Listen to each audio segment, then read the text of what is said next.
My therapist suggested that I write down my story because, in her opinion, I hold too much anger and cannot express it in a way that overcomes the betrayal. Since I don't admit my guilt, I'm still searching for answers that I can't get. As a result, my life is treading water, waiting for me to move on.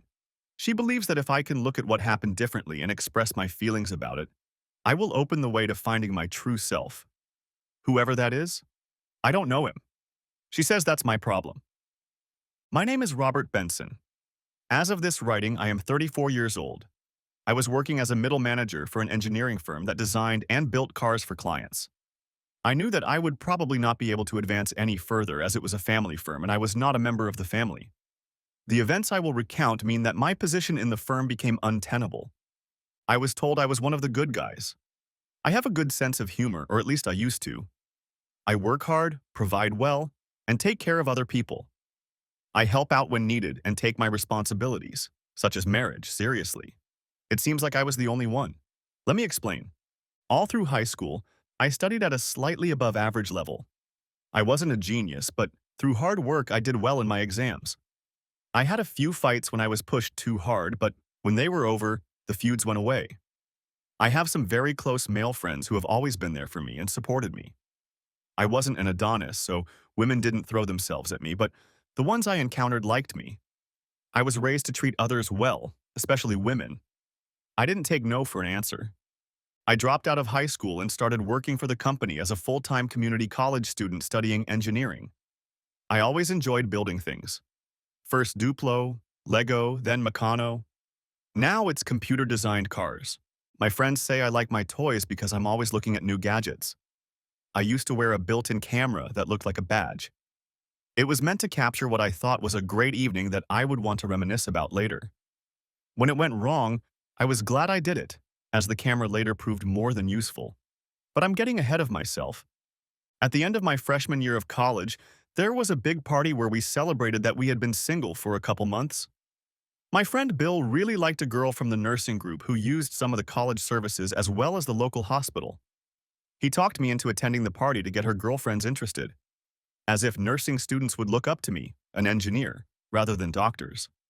I seem to be normal, height, looks. I'm muscular and trim because of my job. I went because there was live music. Bill's friend Stephanie introduced us to the other girls. I was nice, complimenting everyone. It was true, as they were all beautiful. I was surprised when one of them, Carol, started talking to me. We had a drink, danced, and her legs held out. I'm not the most coordinated dancer. She seemed to enjoy my company and even laughed at my inappropriate jokes. Carol was pretty, about 5 feet 5 inches tall, slender build. I was surprised when, at the end of the evening, she asked to meet me again. I agreed. I'm no fool. Well, what happened showed I was a fool, but more on that later. We started courting and soon I was experiencing emotions that I had only experienced once before. I had girls I really liked, but Carol took my breath away whenever I saw her. I missed her when we weren't together. My parents laughed at me, but not cruelly. They saw how she made me happy. I even studied harder to show her that, in the future, I could be someone she would respect, love, maybe. We often discussed our future. She wanted to become a registered nurse and thought she couldn't have children for that.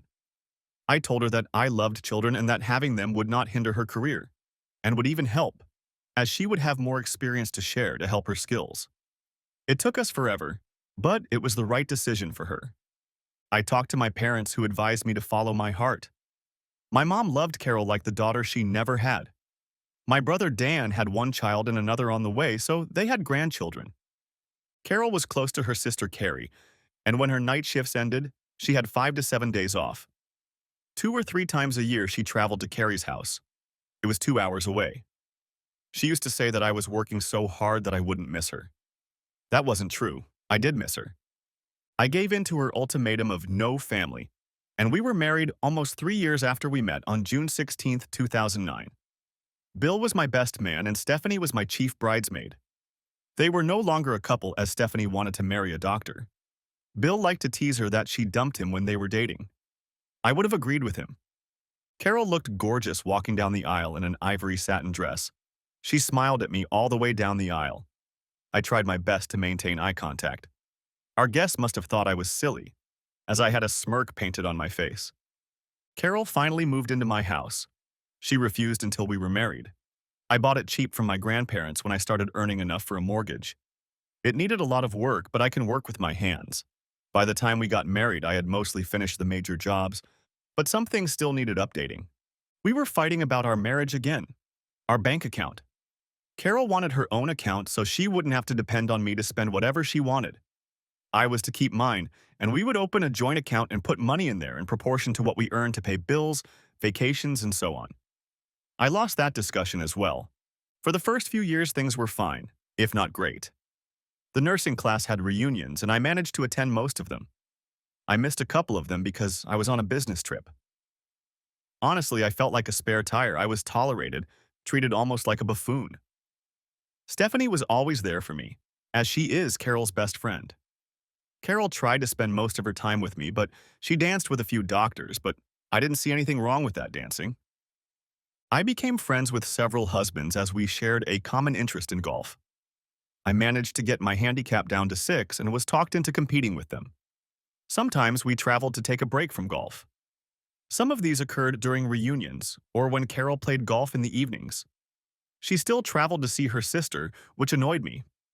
Carol rarely talked about her work or ambitions. She seemed happy to be an ordinary nurse. If I asked, she said she didn't want the responsibility and lack of interaction with patients if she was promoted. Carol and I planned our social lives mostly around her friends. I still met up with Bill and others, but mostly at a local club for drinks. Carol sometimes came to the parties. She was always happy to socialize with us non-medical staff if shifts allowed. Usually it was food, dancing, and cabs. The two of us spent time walking in the hills, going to Glasgow or Edinburgh for weekends and plays. We vacationed wherever there were beautiful beaches and interesting places nearby.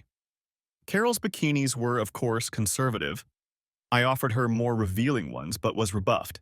She never considered going to a beach where it was illegal to undress. We rarely argued.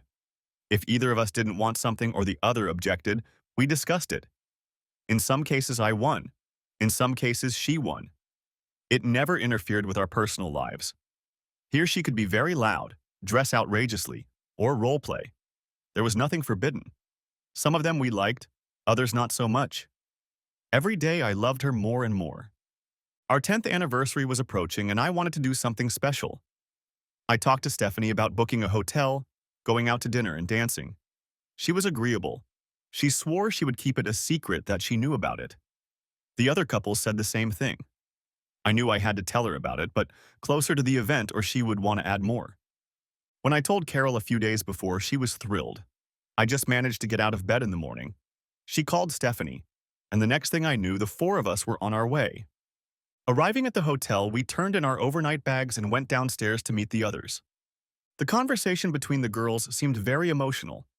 Stephanie was completely engrossed with Carol, who was completely involved in all of Stephanie's plans. Brian and I were discussing an upcoming golf competition we were planning to enter. We needed to defend it. Mark and Grant were playing for fun, saying that their job, doctors, is stressful enough as it is, unless you add competition to it. We went to the nightclub at the hotel. We found a table in the back, near the bar and main lobby, mostly away from the main loudspeakers. We were able to talk, relax between dances, and enjoy the evening. Carol made sure everyone knew she was dancing with just me. We spent most of the next 90 minutes on the dance floor. We stopped for drinks, me for water, she for wine, and so on several times. We were dancing when a man patted me on the shoulder, and when I turned around, Carol was already melting in his arms. I didn't even have time to say, "Get off." I was shocked. She was so happy. I had never seen the way she looked at him before. He controlled himself as they danced. I walked back to our table in shock. Stephanie spoke up and her delight was obvious. "Robert, it's so good that you let Carol dance with your first love. She invited him to your wedding so he could claim her, but he never showed up." I looked at her. She was smiling, but her look expressed utter contempt for me. But that wasn't all. I was furious. I exploded, "What the hell is going on?" The others lowered their eyes. No one but Stephanie could look at me. I shouted, "This has ruined my whole evening. She only danced with me tonight. You tricked me, Stephanie. You told her to have time to set it up. You both knew about that bastard. What the hell else was she planning? The others couldn't believe my anger. I was still staring at Stephanie, waiting for an answer, when Carol came over and tugged on my arm. She had obviously heard me. Many people around heard me and looked in our direction. She had a serious look on her face. I realized that I wasn't going to like what she was going to say. She pulled me into the lobby of the hotel. To say that my evening had gone from bad to bloody disastrous would be putting it mildly. Carol spoke firmly. Robert, the man I danced with is Bruce Benning. He is my first and only love. I gasped. Carol continued. He and I dated before I met you. We met several times a year. He was studying to be a pediatric neurosurgeon, so we couldn't be together. He was happy when I found you. You're such a good person. An honest, decent man. I loved spending time with you, but I always loved Bruce. Because of him, I couldn't have your children. You would have been very hurt when I left you and took them with me. Bruce is now head of the neurosurgery department at a hospital in Leeds. I'm traveling with him. I'm sorry you're in so much pain, but while we were together, I gave myself to you without abandon so that you would never know I loved anyone else. If Bruce hadn't come back for me, I would have been happy to be your wife forever. I breathed deeply, my vision blurred, my head splitting, my heart racing. I looked at the man I thought loved me. I involuntarily vomited. So much for lovely dinner. I saw Stephanie smiling and the others watching her. That bastard Benning was walking toward us. I looked at Carol and yelled, You goddamn evil, lying, conniving bitch whore!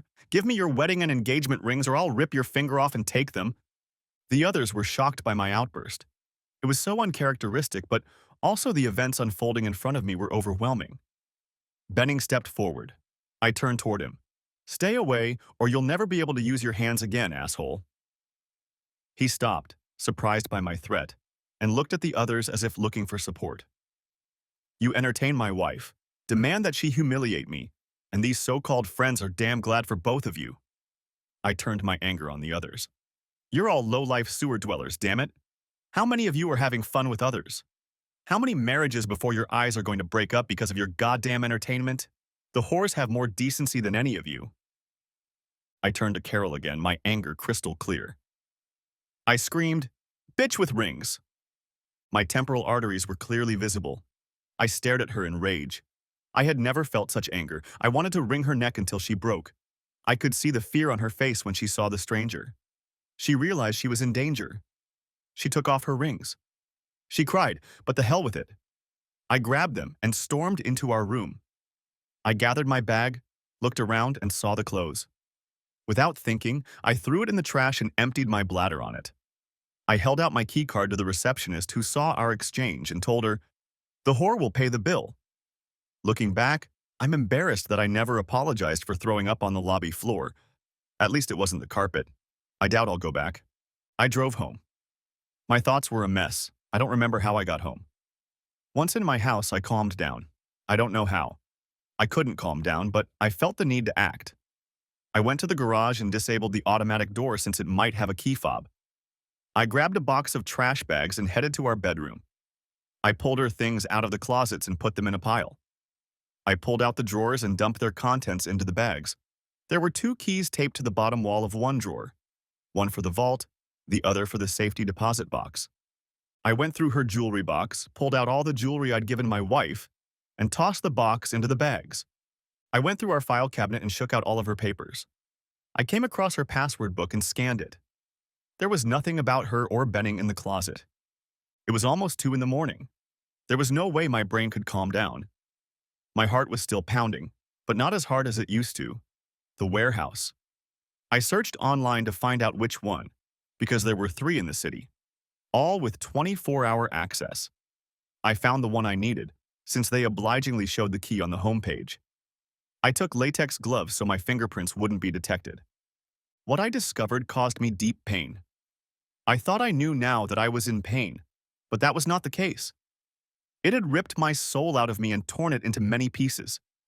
I went back to the car and grabbed the camera I have at work to take pictures of the entire contents. I wrote everything down, and I mean everything. There were boxes of files and 2 locked cabinets. I picked them out. One of those skills that is useful for an engineer to have. I almost wished I hadn't. In one of them, I discovered Carol's plans. I couldn't believe what I saw. Who the hell was she? In another cabinet were Benning's papers. They confirmed my impression that he was a thoroughly depraved, heartless bastard, a narcissist. The only person he loved was himself. I had to go back to the car and get the battery from my phone as the batteries in my camera were dead. I checked to make sure I had taken everything off, so it was already 7 in the morning when I was done. I locked the cabinet so they wouldn't be aware of my presence. I went into the cafe and had breakfast. I went over in my mind all the things I had found. Carol's parents insisted on a prenup to protect their daughter. From what I had learned, Carol had no intention of agreeing to a prenup and taking her 10%. No doubt, under the leadership of that asshole Benning, she wanted to not only take me out but destroy me forever. Although I wanted to confront her, I realized I couldn't let her know I knew what her plans were. A Cursal Flyers song came to mind. Back home, I replaced the keys so she wouldn't guess that I knew about them and their contents. I went to the hardware store and bought new locks for the house. Carol didn't have the keys in her purse, but I wasn't going to take any chances. My next stop was the bank, where I checked out a strange safe deposit box I knew nothing about. It held several bonds in her name only. I photographed them again. Curiouser and curiouser. Where did she get the money for them? Was she an escort on the side? Who the hell was she? No sooner had I gotten home than I got a text from Carol saying she wanted to stop by to pick up her car. I replied, "Your car."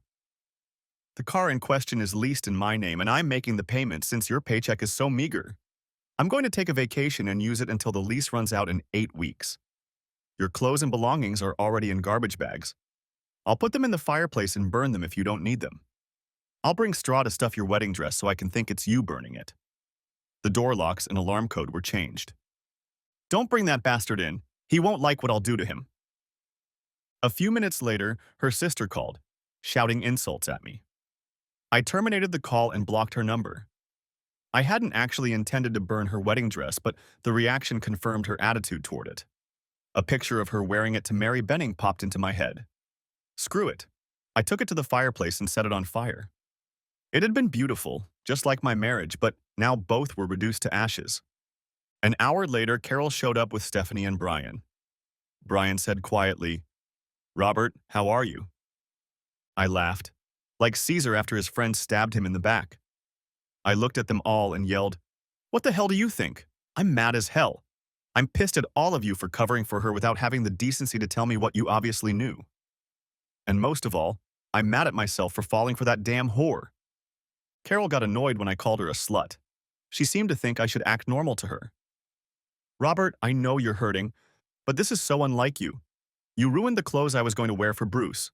There was no need for that. I'll get my things, and when I do, I'll leave you alone. I know I've hurt you, but I've always loved only Bruce.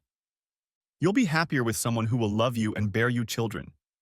You are a very special person and I really enjoyed our time together. If I had never met Bruce, I would have been so happy with you. Can I have my wedding ring back? It will be a beautiful reminder of all the good things we did together." I just screamed, "No way. It's been passed down in my family for generations. Mom loved that it fit you so well we were made for each other. I have yet to tell them what a conniving slut you are." Carol flinched at the fury of my words. Brian and Stephanie helped her load her things into the car. Carol asked about the wedding dress. I advised her to check the fire pit. When she saw the ashes, she cried. Stephanie called me a bastard. I corrected her. "You've had her back all these years. She won't be able to wear it if she marries that damn asshole. It's the ashes of my marriage, my life. Who do you think you are, bitch?" Brian, though shocked by my outburst, didn't defend her. He was the only one who looked embarrassed from the previous night. When Carol came to her senses, she asked if she could check to see if I had missed anything. I said yes. While she was doing that, I told Brian that we wouldn't be defending the titles anymore. He nodded. A few minutes later, Carol came downstairs. She said quietly, "Robert, I'm sorry, but I've always loved Bruce. When you divorce me, you will find someone who will love you the way you give love. You will have the family you want so badly. This hurts both of us. I really care about you, and I'm sorry I hurt you, but it's for the best." They left, and I went into the house. As I expected, she needed the 2 hidden keys. I was so tired I went to bed. I fell asleep with my head barely touching the pillow. I was awakened by my mom's phone call. Before I could utter a word, She started, Robert, I never thought you would raise your hand against a woman, but Carol showed us pictures of her wounds. She explained why she left you. Why? I got angry and couldn't help it. Mom, you've been lied to just like me for the last 13 years. She had fun with that bastard the whole time she was with me. She set it up so I wouldn't lose everything but kept it. I don't know who the hell she became. And did I even know her? I've never laid a hand on any woman. You and my father taught me that. Have you ever heard anyone suggest that I've ever raised a hand to a woman? Even last night, when I wanted so badly to wring her neck, I didn't. You can believe her or you can believe me, but the truth will come out. If you take her side, you'll lose me forever. I ended the conversation. The battle lines were formed and the war was on. I went to get dinner and returned to the house. I had the information, now I needed to get organized. As they say in crime shows, follow the money. That's what I did. First, I checked our joint account. What I found was interesting, very interesting. I was glad I had copied Carol's password book as it proved invaluable. I spent the rest of the evening and Sunday trying to make sense of everything. Along the way, I changed all my passwords. I discovered that I was being cheated like hell. Every time she came to visit her sister, I left for a competition, or vacationed with my so-called friends, she acted like a goddamn asshole. I was so angry, mostly at myself for being so damn stupid. Why didn't I see what was going on? Didn't take her visits for what they were? Why didn't I even suspect a single incident? What was wrong with me? How could she do this to me? Monday morning, I arrived at the office early. I wanted to check my annual leave and credit hours. Sandra from Human Resources always came in early. She could see I was in a bad mood. We dated in high school and became very close. She ended the relationship. She is still single.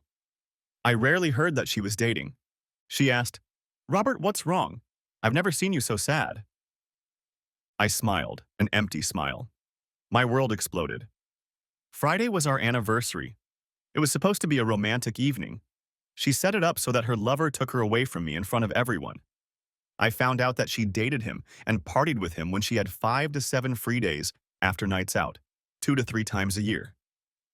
13 years I wasted on a whore who loved someone else. Now she says I bullied her to accuse me of being a goddamn whore. She wants to destroy me completely. I would never raise my hand against a woman. I need time to decide what to do, to consult.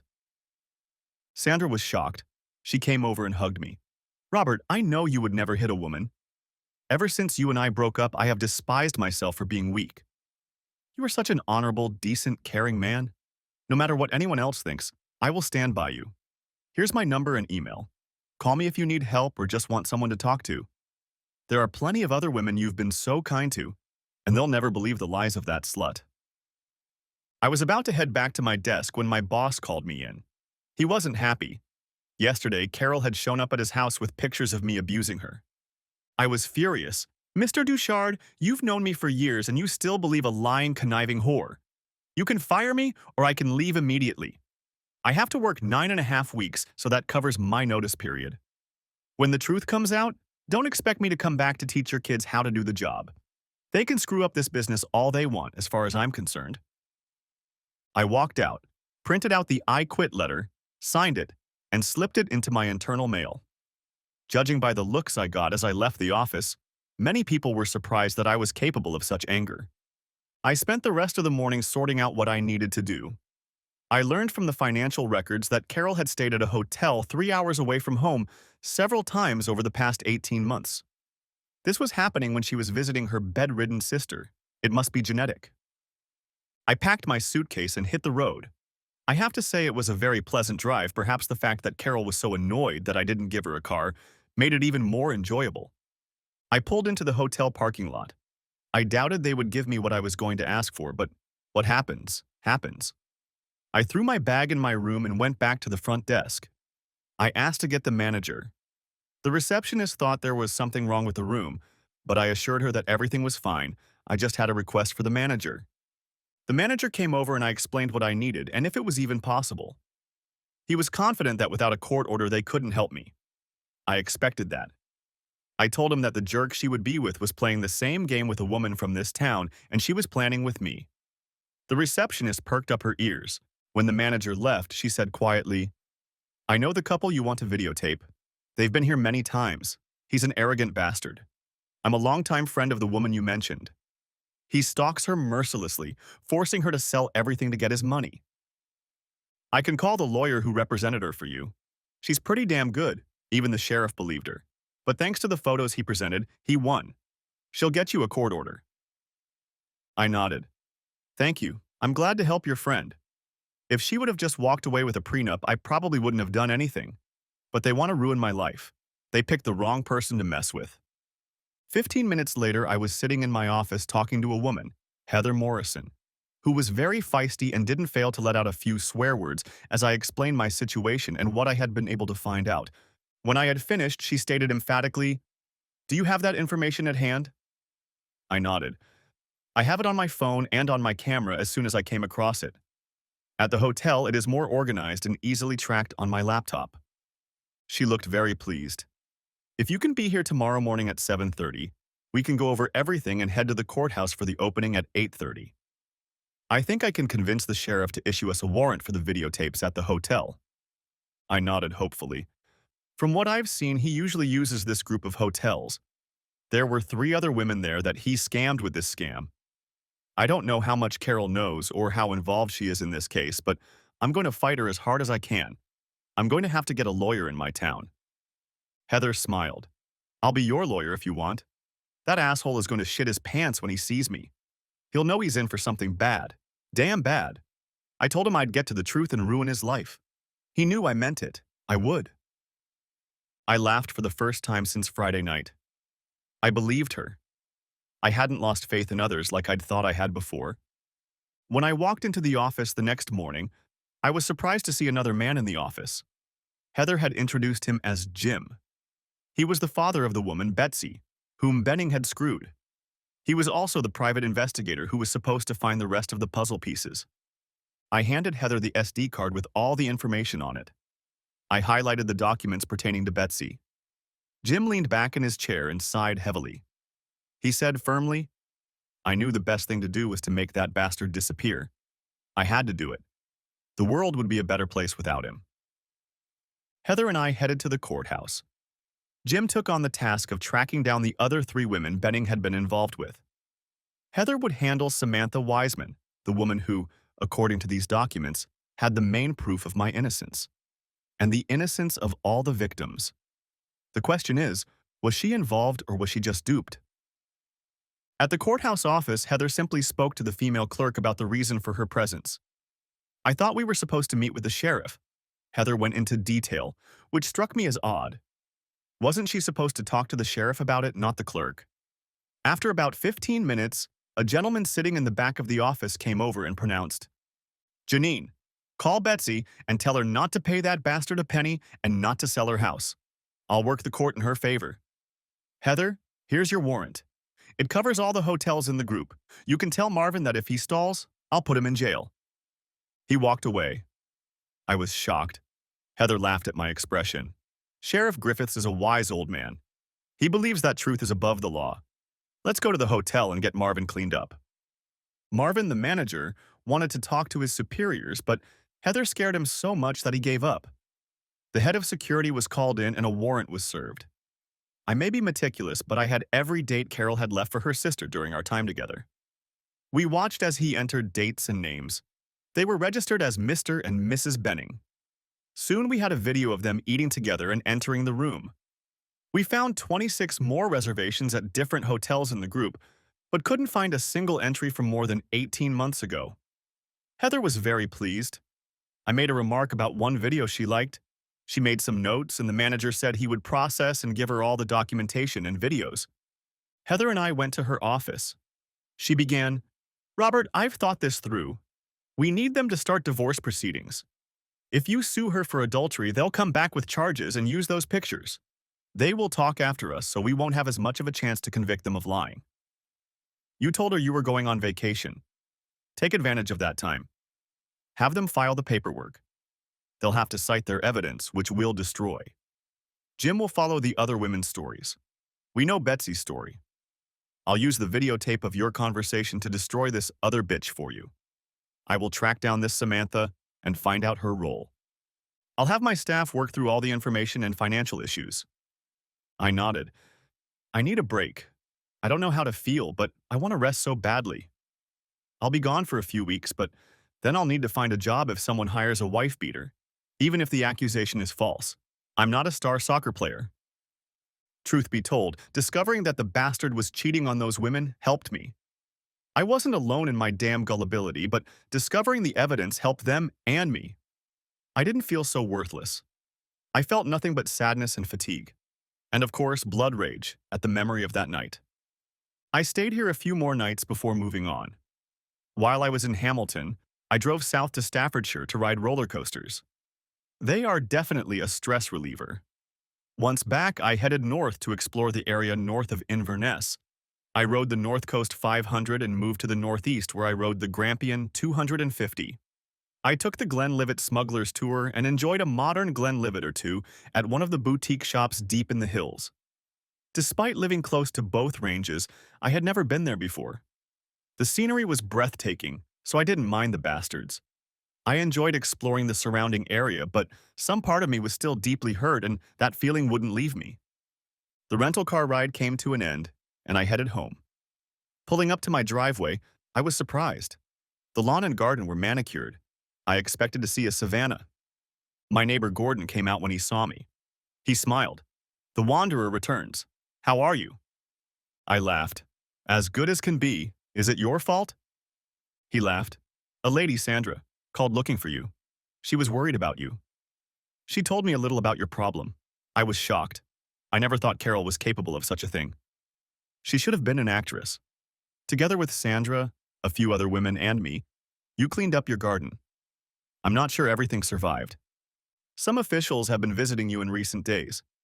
Don't be surprised if they knock on your door." I thanked him. "I have some shopping to do. When I get back, stop by my place for a couple beers." I shook my head. After I left for a few weeks, I called Sandra. Since then, we had talked a few times a week, but she never mentioned it. She made me talk about my feelings and listened calmly when I cried. I really need to do something to thank her. Gordon and I were chatting on the patio when the doorbell rang. I stepped out and a court messenger handed me the divorce papers. He smirked. I smiled and told him, "I hope the sheriff hates liars in his court." I called Heather, who asked me to scan the papers and email them to her. She would do all the legal responses. She was very happy to do so, but would not educate me. When I asked, she said, "The less you know, the less you can inadvertently tell others." 7 weeks later, I was waiting for Heather in court for her divorce hearing. Jim was with her. He looked so happy. He just hugged me. When I walked into the courthouse, I sat next to Heather and Jim.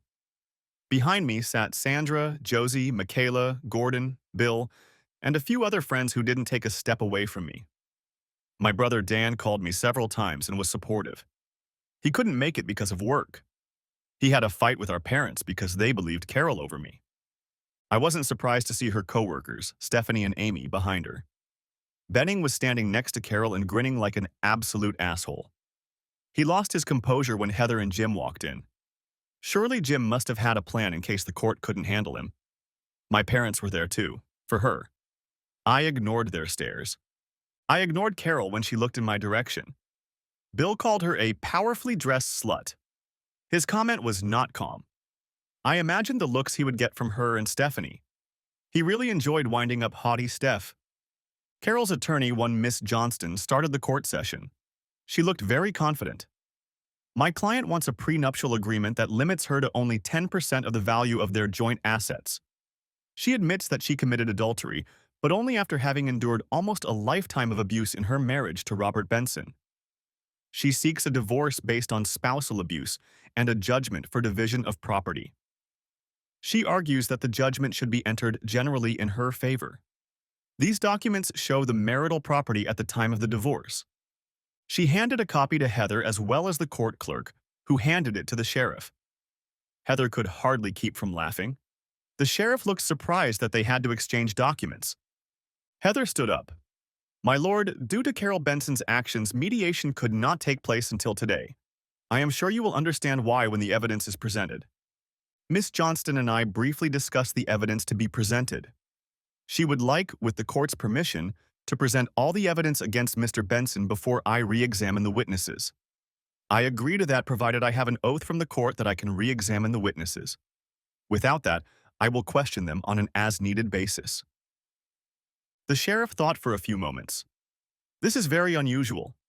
I can understand Miss Johnston's desire to cover your client's actions in their entirety. I will agree and allow you to cross-examine the witnesses after Miss Johnston has finished her questioning. Heather continued her opening statement. My client wants the prenuptial agreement enforced in its entirety and his payments to the plaintiff reduced because of her deliberate lies which, in addition to attempting to avoid responsibility for her adulterous behavior, were intended to destroy his reputation, his character, and his future. She planned her deception with the intent to ruin an honest, decent, caring man, quite unlike her and her cohabitant, a pair of conniving, lying charlatans. We are collecting child support from Carol Benson because Mr. Benson lost his job because of these lies. These lies cost him many friendships and also his relationship with his parents who were very close. There was no spousal abuse and we will prove it. Heather sat up. She was smiling. She was going to do it. Carol took the stand. I could feel her eyes following me, but I was looking ahead, not at her. Carol's attorney told her about how we met, the early days of our marriage, and how I had become abusive. Carol explained, suppressing tears. Robert didn't like me working nights. I'm sure he thought I was having fun with one of the doctors. Each night his anger built up until he started punching me in the face. I used makeup to cover it up while I was at work. I would leave to go to my sister's house to let the bruises dissolve and then go back to work for the day shift. He was fine until the next shift and the circle would start again. My sister kept urging me to keep him. She took pictures because she said I would need them in the divorce. Her lawyer asked, "Were you having an affair?" Carol would have won the Oscar for Best Actress any year. She snorted. I'm ashamed to admit I was. I knew Bruce from the days when he was a junior doctor at the hospital. I ran into him outside my sister's house one day. He saw the bruises. He was so kind and supportive. I realized that I had deep feelings for him. We made love several times. He helped me feel whole, not a broken woman being bullied. The lawyer walked her through every meeting with Benning, right up to the anniversary dinner and its outcome. She wanted her engagement ring back. I threatened to rip her finger off if she didn't give it back to me and to smash Bruce's delicate surgeon's hands to pieces. My rage made her afraid that I would do this because of my former cruelty. I kept the jewelry I had given her, but she only wanted the engagement ring. Carol was beyond outraged and told me how she found her clothes in a bucket when she came back to our room to get her things. She burst into tears as she recalled how her beautiful wedding dress was in ashes. Her lawyer sat with a triumphant grin on his face. Her sister Carrie spoke next, followed by Stephanie and then Benning. They all cited compelling evidence of my bad behavior, though none of them were witnesses, only the result. Carrie confirmed that she was the one who took the pictures, much to Heather's delight. By the end of Benning's statement, it was late evening and the judge called a recess until the next day. As I was leaving the court, Sandra came up to me and said loudly, "I have never heard such a disgusting lie before." She hugged me, as did the others. My parents just stared daggers at me. They had made their choice. The next morning, Heather asked Carol to appear in court. Heather was all business, no smiles. Every question was like a dart. Miss Reese, Carol's maiden name, you stated that after your beloved husband gave you a bruise, you met Bruce Benning, whom you met while he was interning at your hospital. Was he so favorable to you that he charmed the married you? Is this story true? Carol blushed. Yes. Heather pressed play and Carol and I's evening conversation played on the screen. You've been the best husband anyone could wish for. I'll only dance with you. And when we get to the hotel room... Heather smiled. Are those the words of an abused wife? Carol replied, I tried to show that I cared, but his bullying made me hate him. Heather continued.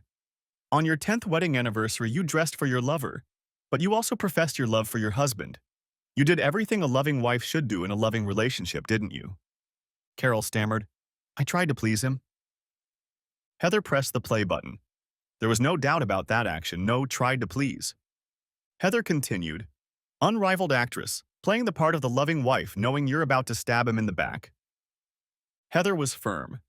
You and your longtime lover decided to humiliate Mr. Benson, whose only fault was that he loved a whore. Heather pressed another button, and it became clearly audible to hear Carol uttering, Robert, the man I danced with is Bruce Benning. He is my first and only love. I gasped as she spoke. Carol continued, He and I dated before I met you. He and I went out a few times a year. He was studying to be a pediatric neurosurgeon, so we couldn't be together. He was happy when I found you. You're such a good person. An honest, decent man. I loved spending time with you, but I always loved Bruce. Because of him, I couldn't have your children. You would have been very hurt when I left you and took them with me. Bruce is now head of the neurosurgery department at a hospital in Leeds. I'm traveling with him. I'm sorry you're in so much pain, but while we were together, I gave myself to you without abandon so that you would never know I loved anyone else. If Bruce hadn't come back for me, I would have been happy to be your wife forever. Heather ended with me throwing up. The perfect response to her lie. Several shocked ahs erupted from the gallery. Carol looked stunned, but she quickly regained her composure. I tried to smooth things over for him. I lied to him so he wouldn't lose face. Heather pressed another button, and Carol appeared outside our house. Heather only smiled. Fortunately, your husband keeps excellent records. We have those dates. So, you were at your sister's house in Covington, May 9th, 14, 2019, December 26th, 31, 2018, August 16th, 22, 2018, March 9th, 14, 2018, and numerous other days before the wedding? Carol replied sharply, Yes. Heather pressed another button, and a video of her and Bruce in hotels on those days appeared on the screens. On the days when there was no video, the reservation form and receipts clearly showed their presence. Heather addressed the judge. They were obtained by court order from the Hamilton Sheriff. I have attached them to the documents and records I gave to your secretary and Miss Johnston. Heather turned to Carol, who was in white. Amazing, isn't it? Not a single mark from the bruise. It's as if the bruise never happened. It seems you, Miss Reese, and Mr. Benning loved those hotels and went there every time you supposedly visited your sister. He wasn't saving you. You were his brownie. Carol looked at Heather angrily. I tried to hold back a smile. Laughter erupted behind me. Heather became even more menacing as she continued to press Carol. Now let's look at the financial fiction you presented to the court. According to your agreement with Mr. Benson, you were both supposed to contribute a portion of your salary to a joint account. You wanted to maintain your financial independence, but that's not the whole truth, is it? You wanted to hide your income from Mr. Benson, so you had a backup in case you decided to leave him. He was just a tool for you to abuse. You lied for years that you were his wife. You lied for years that you were a general nurse making almost a base salary. The truth is that you were, as he describes you, a whore for Benning. You are far advanced in your profession and make almost 4 times what you claim to Mr. Benson. You have not increased your payments as agreed upon. You admitted your poverty when you wanted a new car and asked Mr. Benson to pay for the lease while you drove it on your clandestine, adulterous adventures with Mr. Benning. You had no moral problems even paying for some of your adventures from your joint account with Mr. Benson. That's why the report you provided to the court is a fabrication. Heather pressed another button, and images of Carol's bank statements appeared on the screen. They showed significant savings. The current account showed significant payments from her job, which she hadn't told me about. Poor nurse who didn't want a pay raise, and you're actually the third most senior nurse in the hospital. Heather brought up the bonds. How do you explain that they turned out to be in your name and were found in your safety deposit box? Carol looked around in shock. I could see her reflection on the monitor.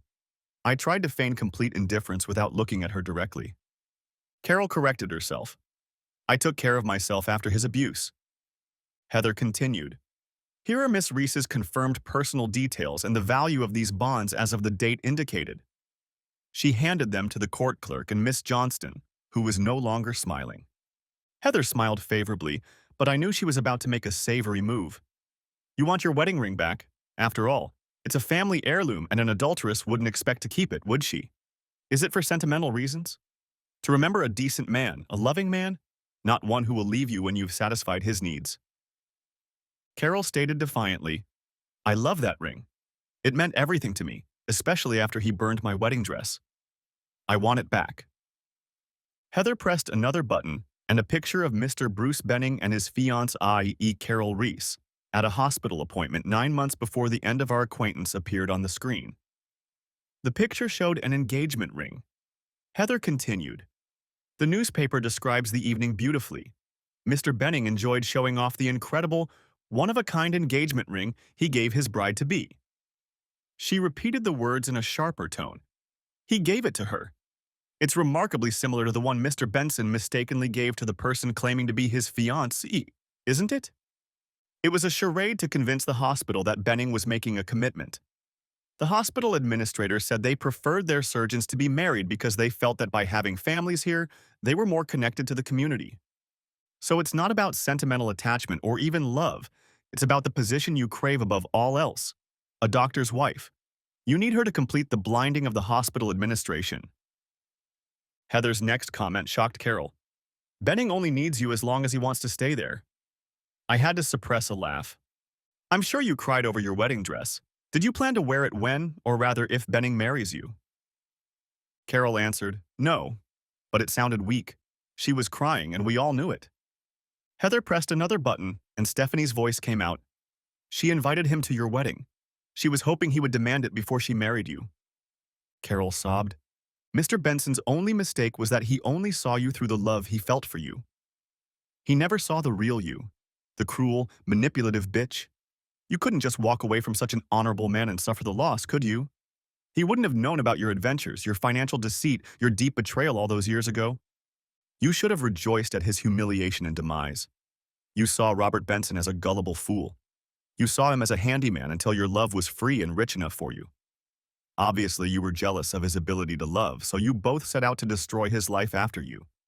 Your ultimate cruelty is that you sought to destroy his self-esteem, his masculinity, so that he would never trust anyone else with his heart. But even that was not enough. You wanted to so corrupt him that his reputation would lie in ruins. He wouldn't be able to work. He wouldn't have a decent life. There was never any abuse on Mr. Benson's part. The court may take a different view of how you abused him throughout the years you lived with him. You denied him children. You took his money. You took his love for granted. Heather finished. You and your lover plotted to ruin the man who loved you, provided for you, and took care of everything you wanted. Your lover talked you into marrying him, a serial cheater. I wonder if this position you coveted will be available after the trial is over, and if so, how long will it last? Carol looked shocked at what Heather had suggested. Miss Johnston didn't ask any more questions. As her sister and Benning were about to leave the court, Heather called out to the court officer to stop them. She wasn't done with them yet. Her sister Carrie slowly approached the podium. Heather was succinct. Do you admit that you lied to the court in covering up your sister's adulterous affair with Bruce Benning? The sister began to cry. Yes, Heather asked. Did you take the pictures of the alleged injuries? Carrie quietly replied, no. Heather finished. I will inform your church leadership of what a non-Christian you are. Carrie's eyes widened, fear gripping her all at once. Screw you, bitch. Heather turned to Stephanie. Stephanie stood straight but tense. Heather began quietly. How long have you known about your affair? Stephanie replied, the affair was with Robert. Carol has always belonged to Bruce. Heather smiled. Why would you lie for her? Stephanie tensed. I never lied. I repeated what I was told. Heather continued. Did you ever see the bruises she said she had? Stephanie replied, no, she was just so upset that I believed her. Despite numerous questions, Stephanie refused to admit that she had been an unwitting fool and stood by her friend. Heather was surgical.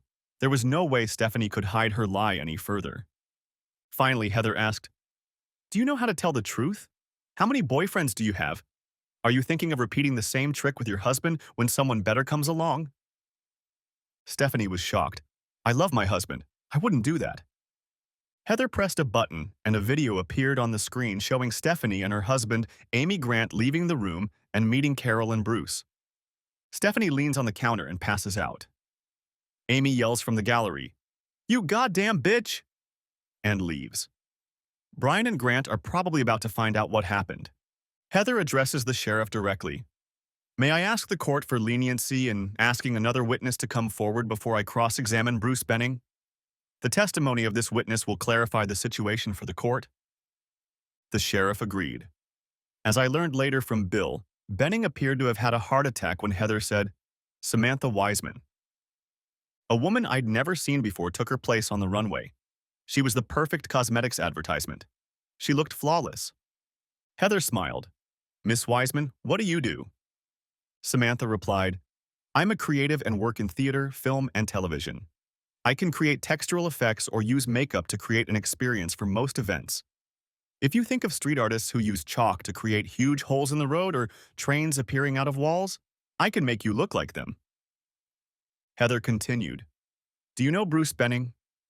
Samantha cautiously replied, Yes, I met him when I was visiting Bristol. My son Alan was diagnosed with a benign brain tumor, and Mr. Benning operated on him. It was a success. That was 8 years ago. Heather asked, And how did Mr. Benning find out about your abilities? Samantha answered clearly, After the surgery, Alan's motor skills were impaired for a while. I had to help him use his arm and hand properly again. I was playing with plasticine with him, sculpting his favorite monsters, when Mr. Benning came in. We got to talking and he found me fascinating. Heather asked, And it didn't go any further than that? Samantha replied, Yes. It was closer to Halloween and he asked if I could dress him up for the party. He wanted to be the abusive spouse since his friends always said he was so uptight that he never heard a joke. His reputation, he said, was undeserved. He would not tolerate a woman saying no to him, let alone showing her superiority over him. He showed them all that they were wrong. I did it at 3 parties that year, and at each of them the bruises were a slightly different shade. I've done it 3 more times since then, a few years apart.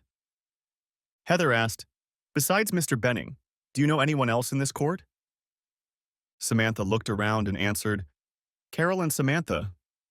I did their makeup for some parties in Liverpool last year.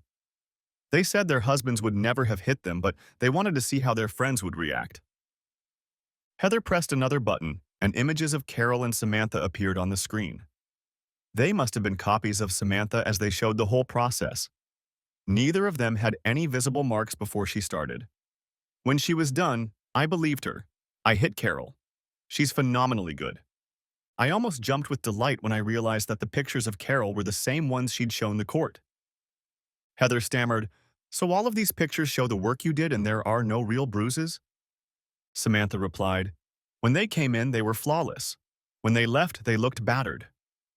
Heather asked simply, Did you know what your creations would actually be used for? To discredit and accuse their husbands of assault, and for Benning to sue the women who rejected his advances? Samantha was shocked. No, I would never do anything like that. If I had known, I would have contacted them and offered to tell the truth for them. Heather replied, Thank you. Miss Johnston had no questions. She looked shocked and defeated. The sheriff hummed as if to let her know that he was happy to close the case, but Heather wanted her piece of flesh.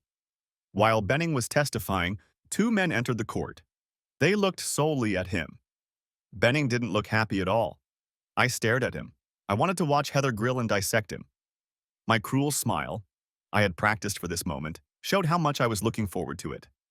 Heather began, Mr. Benning, you had an adulterous affair with Miss Reese before she married Mr. Benson, didn't you? The haughty Benning replied, No, I only came to her rescue.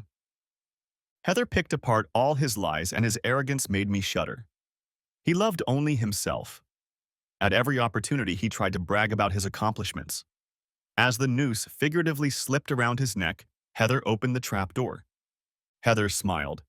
So, yesterday, you claim to have become intimate with Miss Reese only recently, after her husband assaulted her. But today, I presented the court with decades of evidence that you spent time together in all those hotels. The meetings went on for days. Did she laugh at your attempts to make love to her? Benning angrily replied, No, we only recently became intimate. Heather continued, Many of those who have stayed at the hotel have complained about the noise from your room, your moose yells, when you shared intimate moments. Are your hotel neighbors lying? Benning stared at Heather as she listed the many complaints. Heather smiled and continued, There are more complaints about your behavior. Heather began to wrap up. You lie to cover up your affair with a married woman. You are lying to your employers, claiming that everything we just saw was made up. Are you really a surgeon or is this another fraud? Benning got angry. I am a surgeon, one of the best. Heather laughed. You may be a talented surgeon, but as a human being, you are despicable. Heather pressed a button and started scrolling through pictures of Benning's marital squalor. She stopped and let people read the accompanying letters that described how he had tricked 4 courts into granting him substantial monetary settlements against women such as Betsy, with whom he had befriended. Court documents show they all denied assaulting him. His own records show that he devised his plans in retaliation for them, having the audacity to reject his advances. It was through these photos that he convinced the sheriff, despite all other evidence, that the women had not assaulted him. Heather questioned him about the photos. He couldn't answer some of the incriminating charges. She pulled the covers off of him, telling him how he had mistreated these women. Your colleagues were right about you, weren't they? You cannot see a woman as an equal capable of refusing your pathetic advances. Those who refused and had property, you persecuted. You lied in court. You are simply a small man in every sense of the word. His angry response didn't go unnoticed by the sheriff, and Heather nearly laughed when he called her a bloody witch. His arrogance was fading away. Slowly, the realization of what awaited him was coming. Having torn him to shreds over women, she moved on to the main course.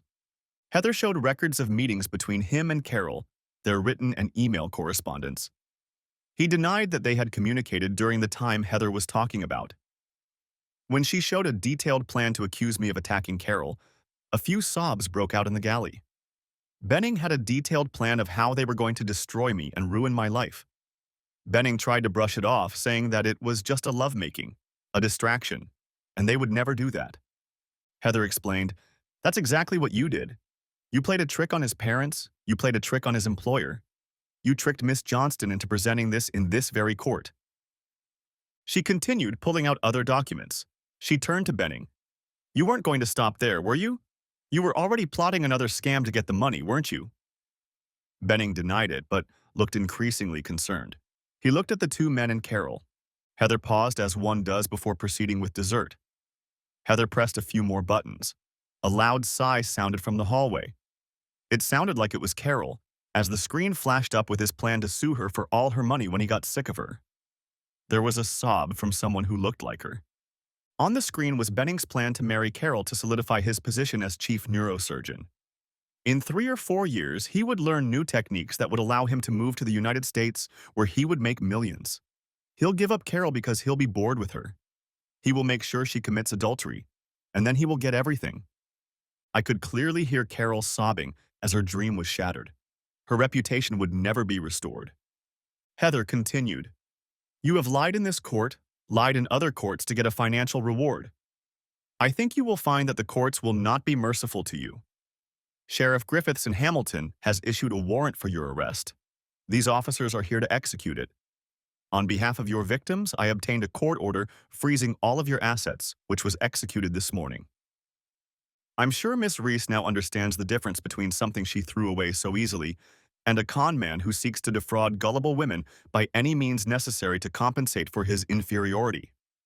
The officers led the shaken Benning away. Heather then called me to testify. Heather told me about my marriage and how I was completely blindsided. She went into detail about the previous evening. I admitted that it had caused me to have to empty my bladder and then throw it in the trash. I explained my devastation and shock at what had happened. It was compounded by the fact that they had told others that I was abusing alcohol. Because of their lies, I had lost my parents, my job, and many friends. I was still unemployed as no one wanted me, even though it was recognized that I was a damn good engineer. I had lost everything I held dear. The sheriff said he would make a decision on the division of property the next day, and at the end he said, Mr. Benson, you are fully vindicated and have avoided a gross miscarriage of justice. You are the same decent, honest, caring person that your attorney spoke of in the beginning. You deserve to find someone like you and build a good future. He finished curtly. Those who lied, I'll deal with tomorrow in my courtroom. Jim hugged Heather. He hugged me. Bill, Sandra, and the others hugged me. I saw my mother crying. She had lost her daughter and her son. After what Dan had said, her visits to her grandchildren had noticeably decreased. The next day, the sheriff dissolved the marriage and awarded me my share according to the prenuptial agreement. He also ordered her to pay the amount she was required to contribute to the joint account and the payments she was making for her adulterous relationship from the joint account. The value of her automobile she could well afford.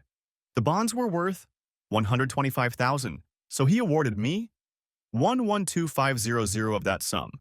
He awarded her maintenance of $675 per month until I found a job with a salary comparable to what I had lost because of her lies.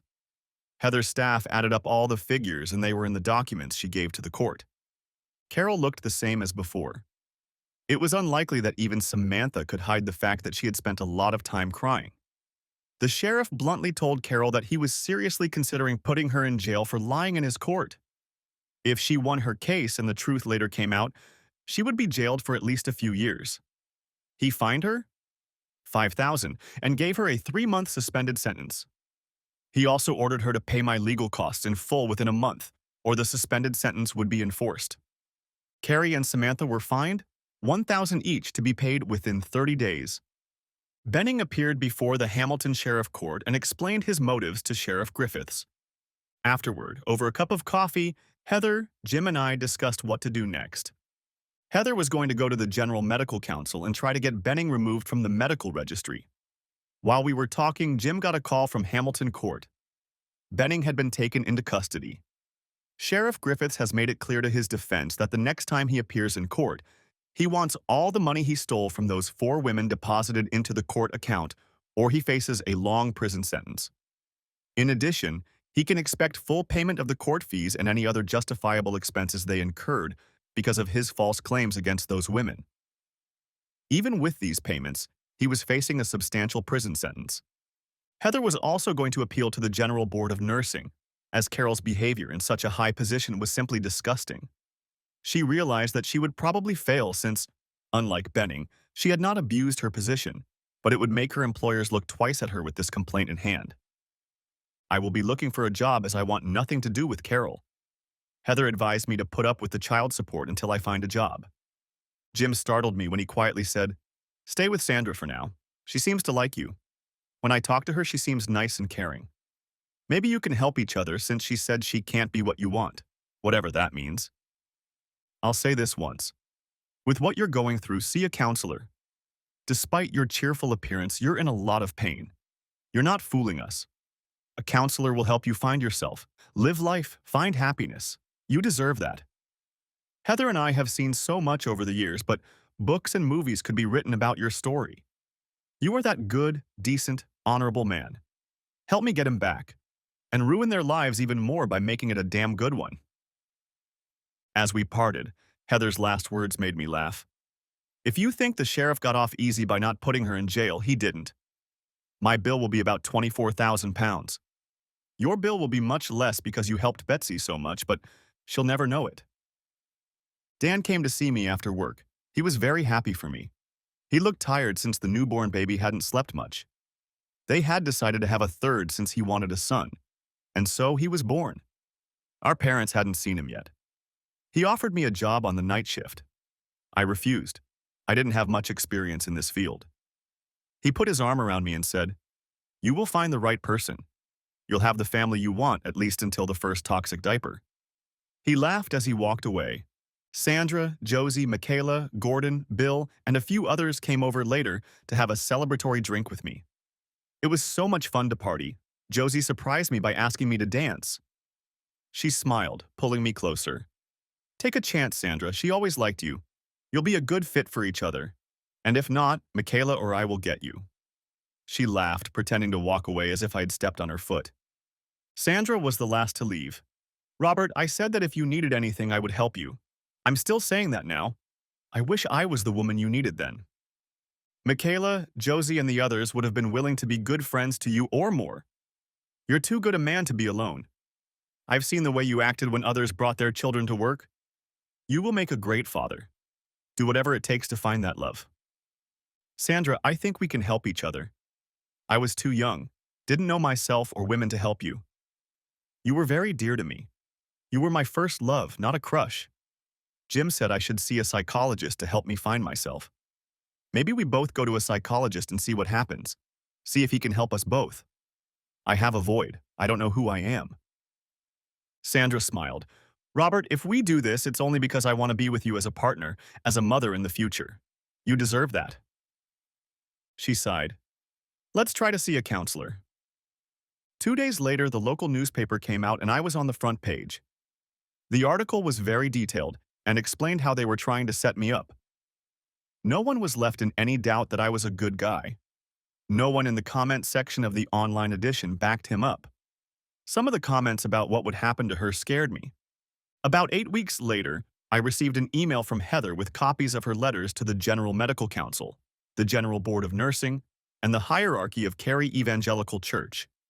Heather did not ignore Benning and how his actions contributed to the disgrace of his profession and how his actions led to the disgrace of the profession. She detailed his public exposures, his lying in court. She demanded that his registration be suspended immediately. It helped that at the third court hearing, despite him returning the money he had defrauded these women of, over $250,000, Sheriff Griffiths jailed him for 5 years. Heather gave photos of Samantha Wiseman and her testimony to the fiscal prosecutor, who made sure his defense got copies before they left court on the first day of the guilty plea. Benning pleaded guilty at the first opportunity, so he was entitled to a 33% discount on his sentence. Sheriff Griffiths referred to a previous decision, affirmed in the Court of Appeal, which stated that, although the sentence was limited to 5 years, but as he believed that the High Court would have sent Benning to prison for 7.5 years, with the discount he could impose such a term. He considered sending Benning's case to the High Court because a stricter sentence could be imposed there, which he thought was very likely. However, given the backlog due to COVID, he decided it was best to do so. In other words, appeal at your own risk. Benning, as senior medical advisor, spoke out, and several national newspapers printed the story. The Sunday editions crucified it. I was approached but declined to comment, citing that I was still too far removed from her betrayal to make any statements. Heather's letter to evangelical church leadership questioned Cary's suitability for her position and the possibility of further promotion. She pointed out that Cary had lied under oath by picking up a Bible, how her actions condoned the repeated violation of a commandment that the church is obligated to keep. Her position in the hierarchy of the evangelical church would be problematic. I doubted her marriage would survive, so zealous was her husband about godliness. At the golf club, I learned that Brian and Stephanie had broken up. Amy and Grant, too. Sarah was in trouble with Mark because she was so close to the other three that he now had serious suspicions about her. At least my kicks went 15 yards farther when I thought the ball belonged to one of the Bennings. As for Carol, I didn't give a damn about her. She drove me to the depths of despair and then found that her knight in rusty armor drove her even further. Karma's a bitch. Chapter 2. As for Sandra and I, we've been seeing 2 psychologists for over 3 months now. It's been difficult, but we've been helping each other. Well, at least she's been helping me. Sharon helps Sandra. I accompany her, but I usually only stay with her when it comes to reasons. Sandra said her mom wasn't very nice to her, more like really bad. I used to go out with Sarah. Sandra used to hug me when I cried. When we discussed my feelings for Carol and our marriage, I was so confused. Sarah brought it out of me. She broke down the wall I had built to control my feelings. I hated her for easing that pain. She exposed my sense of loss, my desire to understand what I had done wrong. She made me realize that betrayal wasn't the worst part. It was the way she was willing to destroy me that really shattered my world. I didn't know this, Carol. I didn't recognize myself anymore. Sarah told me that I hadn't done anything wrong. I turned my anger on myself as I couldn't find any answers. If I could write it all down, see it all in black and white like an engineering puzzle, I would realize that 2 conniving bastards had done it. It wasn't my fault. I played no part in what they did. I was the good guy everyone was talking about. Sandra supported Sharon on this issue, and it was because of her that I wrote this article. She was very persuasive, overcoming all my arguments against it. In the end, she said that if I did it, she would reward me. I reread the whole thing a few times and realized that I wasn't guilty of anything. None of my friends had any reason to suspect what Carol was up to. To everyone, our marriage was perfect. We rarely fought. I may have been gullible in believing she loved me, but there was nothing I could do to prevent what they had planned and carried out. I'm going to have to work on coming to terms with that. I know I ruined their plans and lives even more than they ruined my life. I called Sandra to tell her I was done. She said she would be in a little while. I don't know what the reward will be. She is a great baker and teases me with her scones. I love scones. We spend a lot of time together, cuddling at the movie theater or at her house, whatever there was physical time for. The conversations we had were great. We have so many common interests and some of them are just not interesting to each other, but we're glad we have them. For example, she doesn't see the point of golf. She believes that a good walk spoils life. In a conversation with Sharon a few weeks ago, Sandra talked about how she loves kids and now hopes to have a few close to her. Sharon, as our last session showed, is helping her, so perhaps they have a future together. There was a knock on the door. Opening it, I found Sandra there. She was very nervous. She came in and I offered to take her coat. She looked at me with the strangest expression I had ever seen on her face. She puckered her lips like she did in stressful situations and looked scared. Me? She sighed heavily, shrugged, and slowly took off her coat. I've been doing everything Sharon said to prepare, but I'm scared. I led her into the living room and sat down next to her. Sandra, you don't have to do this. Robert, I want to. This is the first stage where I hope I can be something more for you. What was I supposed to do? Yes, we got down to business. 2 weeks later, everything changed again. I was in a very happy mood. I had gotten a job with a competitor, a company called Ducharme, which was paying me more than they were. Neil Davidson seemed like a great guy when he interviewed me. It confirmed everything I had heard about him. He had his own problems, so he was sympathetic to what I was going through. But that didn't stop him from scrutinizing my engineering skills.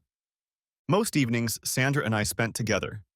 Last weekend, for example, I took her on a roller coaster in Staffordshire.